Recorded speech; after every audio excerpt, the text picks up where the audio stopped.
ବୁଝିଲା ପିଲାମାନେ କାଟେ ନା ପରିଶ୍ରମ କରି ଗୋଟେ କଥା କହୁଛି ଆପଣ ମାନେ ଶୁଣନ୍ତୁ। ରାଜା ଇନ୍ଦ୍ରଦମ୍ନଙ୍କର ଗୋଟେ ସ୍ୱପ୍ନ ଥିଲା ମନ୍ଦିର ବାଉଣ୍ଡ୍ରି କି ଲାଗିକି 4ଟା ଲାଟ୍ରିନ୍ ହବ, କିନ୍ତୁ ସେ ସମୟରେ କାଟିନ ପରିଶ୍ରମ କରି ରାଜା ଯେତେ କରୁଛନ୍ତି କିନ୍ତୁ ବରପାଲି ପାଇଲେନି, ପାଇଖାନା କରିପାରିଲେନି। ସେଥିପାଇଁ ସ୍ୱପ୍ନେଇଲେ ମାନ୍ୟବରଙ୍କ।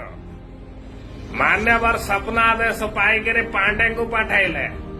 ପାଣ୍ଡେ କାଟିନ ପରିଶ୍ରମ କରି ସେଠି 4ଟା ପାଇଖାନା ତିଆରି କରି ରାଜା ଇନ୍ଦ୍ରଦମ୍ନଙ୍କର ସ୍ୱପ୍ନ ପୂରା କରିଲେ।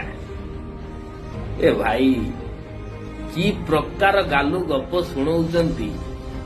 ଇଏ ମେଣ୍ଢାଙ୍କ ଭଳି ଏମାନେ ସବୁ ଶୁଣୁଛନ୍ତି। ରାଜା ଇନ୍ଦ୍ରଦମ୍ନ ଯିଏ ଏ ଶ୍ରୀମନ୍ଦିରଟା ମୋର ବୋଲି କହିବାକୁ ମୋ ବଂଶରେ କେହି ନ ରୁହନ୍ତୁ, ନିର୍ବଂଶ ହେଇଗଲେ, ନିର୍ବଂଶର ବରଦାନ ମାଗିଲେ। ସେ ସ୍ୱପ୍ନ ଦେଖିଥିଲେ ଏଇ 4ଟା ପାଇଖାନା, ଗୋଟେ ରାସ୍ତା, କିଛି ଫୁଲକୁଣ୍ଡ। ଗପ କାହାକୁ ଶୁଣଉଛ? ଏମିତି ଆଡଭର୍ଟାଇଜମେଣ୍ଟ ହଉଛି ଯେମିତି ମନ୍ଦିରଟା ତିଆରି କରିଦେଲ।